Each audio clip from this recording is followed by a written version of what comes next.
Nipah ബാധിച്ച് Kozhikode medical college ആശുപത്രിയിൽ ചികിത്സയിൽ കഴിയുന്ന രാമനാട്ടുകര സ്വദേശിയുടെ നില അതീവ ഗുരുതരമായി തുടരുകയാണ്. സമ്പർക്ക പട്ടികയിലുള്ള 3 പേരുടെ പരിശോധനാ ഫലം നെഗറ്റീവായതാണ് ആശ്വാസം.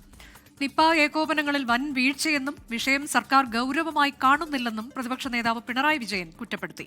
ഏകോപനത്തിൽ വൻ വീഴ്ച എന്നതാണ് പ്രതിപക്ഷത്തിന്റെ ആരോപണം. നിപ രോഗവ്യാപനം ഉണ്ടായിട്ടില്ല എന്നും വീണുകിട്ടിയ ആയുധം പോലെ പ്രതിപക്ഷം പെരുമാറുന്നത് ശരിയല്ല എന്നും മന്ത്രി കെ മുരളീധരൻ പ്രതികരിച്ചു. ആ പ്രതികരണങ്ങൾ കാണാം. അത്യന്തം ശോചനീയമായൊരു നിലയാണ് ഇപ്പോൾ കാണുന്നത്. ഇതേവരെ ആരോഗ്യമന്ത്രി ഇവിടെ വന്നിട്ടില്ല. ഇതൊരു ശരിയായ രീതിയായില്ല. ഈ നിപ്പയുടെ ഗൗരവ സ്വഭാവം എല്ലാവർക്കും അറിയാവുന്നതാണ്.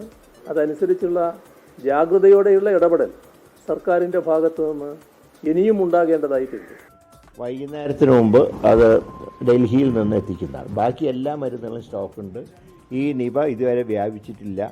ഇതുവരെ നടത്തിയ എല്ലാ പരിശോധനകളും നെഗറ്റീവായിരുന്നു. ഇപ്പോൾ വെന്റിലേറ്ററുള്ള രോഗി അതേ കണ്ടീഷനിൽ തന്നെ തുടരുകയാണ്. അപ്പോൾ ഇതിനെ രാഷ്ട്രീയമായിട്ടുള്ള വിമർശനമായിട്ട് മാത്രമേ ഞങ്ങൾ കാണുന്നുള്ളൂ. അതിനിടെ കോഴിക്കോട് മെഡിക്കൽ കോളേജിലെ നിപ കൺട്രോൾ റൂമിന് മുന്നിൽ PM മുഹമ്മദ് റിയാസ് MLA ഇന്ന് കുത്തിയിരുന്ന് പ്രതിഷേധിച്ചു. നിപ സ്ഥിരീകരിച്ച ഇടം കണ്ടെയ്ൻമെന്റ് സോണായി പ്രഖ്യാപിക്കണമെന്നും ആരോഗ്യമന്ത്രി കോഴിക്കോട് ക്യാമ്പ് ചെയ്ത് പ്രവർത്തിക്കണമെന്നുമായിരുന്നു റിയാസിന്റെ ആവശ്യം. കലക്ടർ പറയുന്ന ആരോഗ്യ വകുപ്പിൽ നിന്നും അങ്ങനെ വേണ്ടതില്ല എന്ന് പറഞ്ഞു എന്നാണ്. ഞാനിതിൽ വളരെ സിമ്പിളായിട്ട് ചോദിക്കുക നിങ്ങളോട്, ഇത് സുതാര്യമാണല്ലോ. ഇത് രോഗിയെ വിളിക്കലല്ല. രോഗിയെ വിളിച്ചിട്ട് പറയാൻ ഞാൻ ആരോഗ്യ വിദഗ്ധനൊന്നല്ല. ഒരു ജനപ്രതിനിധിക്ക് ഒരു സാമൂഹിക പ്രവർത്തനം ചെയ്യാൻ പറ്റുന്നതാണ് ഈ സംവിധാനത്തിന് ധൈര്യം കൊടുക്കുക. ഈ സംവിധാനത്തിന് ധൈര്യം കൊടുത്തുകൊണ്ട് നിങ്ങൾ ഒന്നുകൊണ്ടും പേടിക്കേണ്ട, നമ്മളെല്ലാവരും ഉണ്ട്, നമ്മളെല്ലാവരും ഒറ്റക്കെട്ടായിട്ടുണ്ട് എന്ന് ഒരു 3-4 ആളെടുത്ത് ഞാൻ പറഞ്ഞില്ലെങ്കിലും അവർ പറയുന്നൊന്ന് കേൾക്കാനെങ്കിലും അനുവദിക്കണ്ടേ? അതിലെന്താ തെറ്റ്? അപ്പോൾ നിങ്ങൾ അത് പറയുന്നതിൽ മുകളിൽ നിന്ന് അങ്ങനെ കൊടുക്കേണ്ടില്ല എന്ന് ഇതിലൊക്കെ ഇങ്ങനെ കക്ഷി രാഷ്ട്രീയം നോക്കണോ? വിമർശനങ്ങൾക്ക് പിന്നാലെ ആരോഗ്യമന്ത്രി നാളെ കോഴിക്കോട്ടെത്തുമെന്ന വാർത്തയുമുണ്ട്. വിദഗ്ധ പഠനത്തിനായി കേന്ദ്ര സംഘം കോഴിക്കോട്ട് എത്തിക്കഴിഞ്ഞു. ദീപക് ധർമ്മടം വിശദാംശങ്ങളുമായി. ദീപക്, ഈ രോഗിയുടെ ആരോഗ്യനിലയെക്കുറിച്ച് നമുക്ക് ആദ്യം പറയാമെന്ന് തോന്നുന്നു. അദ്ദേഹത്തിന്റെ നില ഗുരുതരമായി തന്നെയാണ് തുടക്കം മുതൽ തന്നെ ഉള്ളത്. മരുന്ന് എത്തിച്ചിട്ടുണ്ടോ? ഒപ്പം തന്നെ പുതിയ വിവരങ്ങൾ എങ്ങനെയാണ്? അതിൽ ചിലർക്ക് സമ്പർക്ക പട്ടികയിലുള്ളവർക്ക് നെഗറ്റീവ് എന്നുള്ളത് ആശ്വാസമാണ്.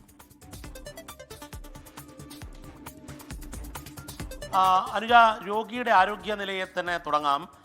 നിപ ബാധിതനായി ഇപ്പോൾ അത്യന്തം അപകടാവസ്ഥയിലാണ് വെന്റിലേറ്ററിൽ ഈ രോഗി തുടരുന്നത്. 43-കാരൻ്റെ അവസ്ഥ വളരെ മോശമാണ് എന്ന് ഇന്ന് ഏറ്റവും ഒടുവിലും ഈ നിപ്പയുടെ ചുമതലയുള്ള Kozhikode medical college principal doctor K G സജിത്തുമായി ഇന്ന് നേരിട്ട് സംസാരിച്ചിരുന്നു. അദ്ദേഹം പറയുന്നത് അത്യന്തം അപകടകരമായ അവസ്ഥയിലാണ്. മെഡിക്കൽ കോളേജിലേക്ക് ഇയാൾ എത്തുന്നത് സ്വകാര്യ ആശുപത്രി മിംസിൽ നിന്നാണ്. ആ സമയത്ത് തന്നെ അത്യന്തം അപകടാവസ്ഥയിലായിരുന്നു. ആ സ്ഥിതിയിൽ നിന്നും ഏതെങ്കിലും രീതിയിലുള്ളൊരു മാറ്റം ഉണ്ടായിട്ടില്ല. മാത്രമല്ല അബോധാവസ്ഥയിൽ വെന്റിലേറ്ററിൽ ഇപ്പോഴും തുടരുകയാണ് എന്നുള്ളതാണ്. ഏറ്റവും 3ാം ഘട്ടത്തിലുള്ള ചികിത്സ ആരംഭിച്ചു കഴിഞ്ഞിട്ടുമുണ്ട്. പക്ഷേ എന്നാൽ ആ മരുന്നുകളോട് പ്രതികരിക്കുന്നുണ്ട് എന്ന് പറയാൻ പറ്റാത്ത സാഹചര്യമാണുള്ളത്. മറ്റൊരു കാര്യം, ആശ്വാസം എന്നുള്ള നിലയിൽ ഇയാളോട് ക്ലോസ് കോണ്ടാക്റ്റ് ഉള്ള, അതായത് സമ്പർക്ക പട്ടികയിലെ ഹൈ റിസ്ക് ഗ്രൂപ്പിൽപ്പെട്ട 3 പേരുടെ ഫലം മെഡിക്കൽ കോളേജിലെ പ്രാഥമിക പരിശോധനാ ഫലത്തിൽ നെഗറ്റീവ് വന്നു. അയാളുടെ ബന്ധുക്കളായ, അതായത് ഈ രോഗിയുടെ ബന്ധുക്കളായ ക്ലോസ് കോണ്ടാക്റ്റിലുള്ള ഹൈ റിസ്ക് ഗ്രൂപ്പിലെ 3 പേരുടെ ഫലമാണ് നെഗറ്റീവ് വന്നിരിക്കുന്നത്. എന്നാൽ ഇതേ സമയത്താണ് രാഷ്ട്രീയ വിവാദം കൂടുതൽ ശക്തമായത്. അതായത് മുൻകാലത്ത് നിപ്പ വന്ന സമയത്ത് ആരോഗ്യമന്ത്രി ജില്ലയിൽ ക്യാമ്പ് ചെയ്തുകൊണ്ടാണ് കോഴിക്കോട് കാര്യങ്ങൾ നിയന്ത്രിച്ചത്. അത് കെ ശൈലജ ടീച്ചർ ആരോഗ്യമന്ത്രിയായ സമയത്തും അതുപോലെ തന്നെ ഏറ്റവും ഒടുവിൽ വീണ ജോർജ് ആരോഗ്യമന്ത്രിയായ സമയത്തും അതായിരുന്നു എന്നുള്ളതാണ് പ്രതിപക്ഷ നേതാവ് പിണറായി വിജയൻ ഇന്ന് കോഴിക്കോടെത്തി വാർത്താ സമ്മേളനത്തിൽ പറഞ്ഞത്. അതായത് നിപ്പയെ വേണ്ട വിധത്തിൽ ഗൗരവത്തിലല്ല ഇപ്പോൾ ആരോഗ്യവകുപ്പ് കൈകാര്യം ചെയ്യുന്നത് എന്ന് പറഞ്ഞു.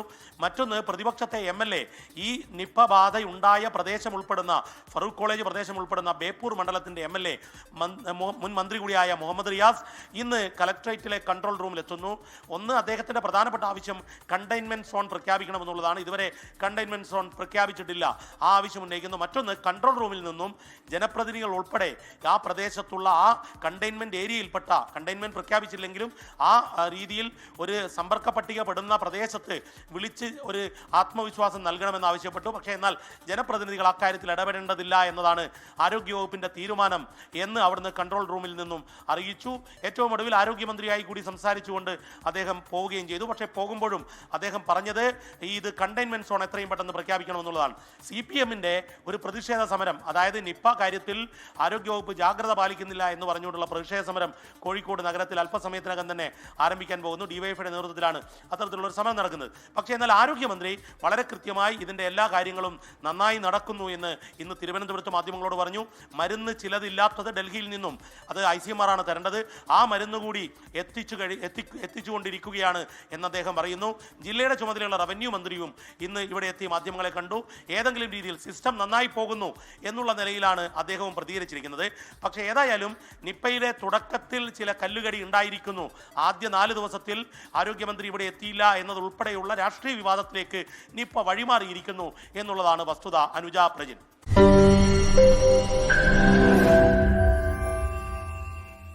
ലോകത്തെവിടെയായാലും ഏത് സമയത്തും 24 വാർത്തകളും ഓഗ്മെന്റഡ് റിയാലിറ്റി പാക്കേജുകളും എക്സ്പ്ലെയിനറുകളും വിശദമായി കാണാൻ ഞങ്ങളുടെ യൂട്യൂബ് ചാനൽ നിങ്ങൾക്ക് സബ്സ്ക്രൈബ് ചെയ്യാം.